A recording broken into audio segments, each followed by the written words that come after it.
Alrighty then, in this video we're going to be taking a look at 4.1 ratios with similar parallelograms. In the next one it'll be similar triangles. Right now we're looking at parallelograms. So we've talked about scale factors. That relates to the length of a figure and the corresponding length in its image, right? So for example, if we have two rectangles that are similar to each other, let's say this has a side length of 1, 2, 3, 6. Scale factor would be, in this case, what am I multiplying to get the other corresponding side length? My scale factor in this case would be 2. Okay, we've talked about scale factors. Here we're going to look at a different type of ratio. A scale factor, this is a ratio of corresponding sides. So I'm sure you have this definition down several places, but a scale factor is a ratio of corresponding sides. And remember, a ratio is just a comparison of two values. A lot of time a ratio is put in as a fraction. So my scale factor in this case is going to be 6:3 or 2:1, which both simplify down to 2. Okay? So ratios corresponding sides, that's a scale factor. Now, what we're going to be doing in this section and also 4.2 is looking at ratios of adjacent sides of figures. Okay, like for example, if we look down here, look in figure A. Now, these two sides here, this side and this side, these are what we call adjacent sides. And they are adjacent sides because they are connected or they are touching each other, right? So they have a common endpoint right there. They're adjacent sides. All right, so what we're going to be looking at is the ratio of adjacent sides. So let's write that down. Now again, this is not scale factor. Ratio of adjacent sides is not scale factor because scale factor, you're looking at two similar figures and you're comparing their corresponding sides. Okay, here we're looking at one figure right here and we're coming up with the ratio of corresponding sides. So let's come up with the ratio. Let's say length over width. Okay, so that would be 20 inches over 12 inches. That's the ratio of the corresponding sides. So let's simplify this down. Let's just do it by 4. So I guess it goes into that 5 times 3 times. So this is the ratio of corresponding sides, 5:3. Now to answer the first couple right here, to figure out which rectangles are similar, the first thing we're going to do is come up with this ratio. And you have a lab sheet that looks like this. Okay, you have a lab sheet that looks like this. And anytime you come across trying to find the length, we're going to say that the length is the longest side and the width is the shortest. That's in general what's considered length to width. So for rectangle A, where the length is 20 inches and the width was 12 inches, our length to width ratio would be 20 over 12, which we saw that simplified down to 5/3. Okay, so go ahead and finish this out for rectangles B, C, and D, and then let's answer some of those questions given the results. All right, so comparisons, let's simplify them all down. So this 2 simplifies down to 5/3, this simplifies down to 5/3, and this simplifies down to 10/3. So on part 1, they want to know which triangles are similar. Now again, these are not scale factors. This is just a comparison of adjacent sides. So with this first rectangle, it has, if you compare its adjacent sides, its length to width, it has a ratio of 5:3. The second one, comparing length to width, it also has 5/3. That means that they are similar to each other. So these two would be similar because they have the same ratio of adjacent sides. And if you notice C, it too has a 5/3 ratio for those adjacent sides. So it too would be included in that. So those three, A, B, and C, are similar. D, I'm sorry, is not similar. It does not have the same ratio. Now again, these rectangles or parallelograms are not scale factored 5/3. It's just comparing side lengths to itself. All of them have the same ratios, A, B, and C. Okay, now go back. We've already done this, part A. We've already done that. Now go back and answer the rest of these. So we did A. For each rectangle, find the ratio of the length of a short side to the length of a long side. So we actually we did long side to short side. But if you do it the other way, the only thing that would be different would be it would be reciprocated. So if we're doing this, it would be 3 to 5, 3 to 5. So it's short to long, short to long, short to long, 3 to 5. So width over length versus length over width. And this would be 3 to 10. So that would be number 2. Go ahead and pause and answer that. And then part B, if you haven't answered this one, make sure you do, but it's pretty straightforward. They're just reciprocals. Okay.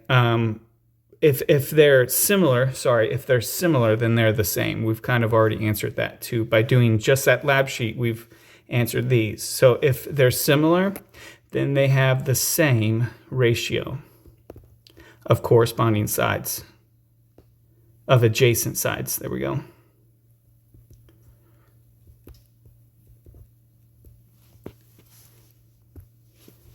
Part 3, choose two similar rectangles. Find the scale factor from the smaller rectangle to the larger rectangle. So let's do B and C. Okay, let's look at B and C. Well, I know from smaller to larger, let's look at the ratios. So this is the length, this too is the length. They should be similar. Right, so if I do a comparison of lengths, this is going to be my scale factor. Let's do 15 to 10. Also, let's do 9 to 6. Okay, let's compare our widths. Again, these should be scale factors. This simplifies down to 3/2. This also simplifies down to 3/2. Now, this again is a scale factor, and it tells us that C is 1.5 times larger than B. Okay, that's what that's telling us. So make sure you answer part 3 with the information that we just gave. If you can use A and C or A and B as well, but I chose B and C. And then on 4, compare the information given by the scale factor from part 3 to the information given by the ratios of side length from part 2. So again, I want to point out that this right here, the ratio of corresponding sides, that's where you get the scale factor.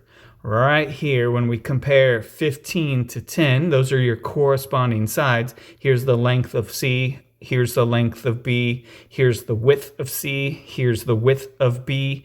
Compare those corresponding sides and you get the scale factor. However, if you're looking at just one rectangle and you are comparing the adjacent sides, for example, 12 and 20, right? So length over width, then that gives you the ratio for that rectangle. It doesn't tell you anything really about that rectangle, but if they are similar, they should all have the same ratio from adjacent sides, okay?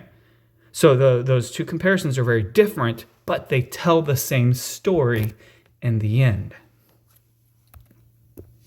Okay, so now I want you to try part B on your own.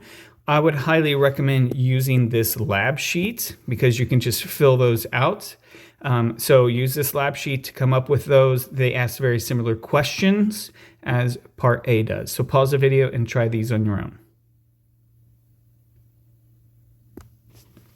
So if we take a look at these, comparing the length to width, you notice they all have the same length to width ratio. That tells us that they are all similar to each other. And so for part 1, which parallelograms are similar? Well, they should all be similar to each other. However, if you look at the parallelograms themselves, there's one that is not similar, and that is E right there. That is not similar because the angles are not the same. In order for this to be similar, the angle needed to be the same, and the angle is not the same as the other angles. So actually, we have to look at the angles as well. We've already learned and talked about that if shapes are similar to each other, they are different size, same shape, but all the angles will always remain the same. Okay, so just F and G are similar on this one. And then looking at part 2, if you haven't answered it, please pause the video and answer it. It says for each parallelogram, find the ratio of the length of a long side to the length of a short side. And that's what you did on the worksheet or the lab sheet. You already did that. We compared length to width, so we're good there. And then on part C, suppose you find the ratio of the length of adjacent sides, two sides that meet a vertex. That's what we're doing in a rectangle. This ratio is equivalent to the ratio of corresponding side lengths in another rectangle. Are the figures similar? Go ahead and pause the video and answer that to the best that you can, and then come back and see how you did. So at least stop and think about it on your own, come up with your own hypothesis and conclusion, and then come back to the video and see what we all think. Okay, so the answer to this straight up is just sometimes. Okay, are they similar? And exactly up here, we got the same ratio for E, F, and G, but they were not all similar to each other because even though the ratios are the same, that's one measure to indicate if they're similar to each other, but you also have to look at the angles. Okay, and since the angles were different, no. Okay, so sometimes is the answer there. Number 2, suppose you find the ratio of the length of adjacent sides in a parallelogram. This ratio is equivalent to the ratio. The last one is rectangle. So with a rectangle, yes, because if it is defined as a rectangle like these, my bad, it's always 90 degrees. So the answer there is yes, always. Because a rectangle, part of the definition is that they all have 90-degree angles. So on that one, which one was it here? There it is. Number 1, are they similar? Absolutely. If we already know that they're rectangles, all those angles will always be the same. But on number 2, the answer is what I gave for part 1, sometimes, because parallelograms, the part of the definition doesn't say anything about the angle. It just says, hey, these sides need to be parallel to each other. Opposite sides need to be parallel. So for part 2, it's sometimes. For part 1, always. But part 2, since the angles can be different, it's sometimes. And then down here is a neat little fact. This building, the Hancock Place building, is actually a parallelogram. The way that it's built as a parallelogram, which gives it a unique look looking at it.